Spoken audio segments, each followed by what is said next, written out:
ఇప్పుడు మనం మాట్లాడుకునే టాపిక్ ఫోటోగ్రఫీ, వీడియోగ్రఫీ. అందులో మనం పెళ్ళి మాట్లాడుకుంటాం. పెళ్ళి అనేది లైఫ్ టైం ఒకసారి వస్తుంది. ఆ పెళ్ళి అనేది మనము మంచి ఫోటోగ్రాఫర్లకి, బెస్ట్ ఫోటోగ్రాఫర్లకి ఇస్తేనే మనకు బెస్ట్ అవుట్పుట్ వస్తుంది వాళ్ళకి. అట్లాంటప్పుడు మనము ఆలోచించుకొని ఇవ్వాలి. ఏదో బడ్జెట్ తక్కువ ఉన్న వాళ్ళు వచ్చేస్తారు, మనకు 1,00,000 అయిపోతుంది, 50,000 అయిపోతుంది అని మనం వాళ్ళని పట్టించుకున్నాం అనుకో, రేపు పొద్దున మనకు అవుట్పుట్ మంచిగా ఉంటుంది.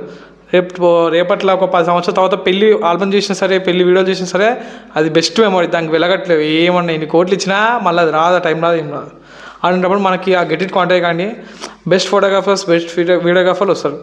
ప్రతి మూమెంట్ని క్యాప్చర్ చేస్తారు. ఎమోషన్ అనేది ఏదైనా సరే అది ప్రతి మూమెంట్ క్యాప్చర్ చేస్తారు. అట్లాంటిది మనం ఒక బెస్ట్ బడ్జెట్లో చేస్తాం అన్నట్టు.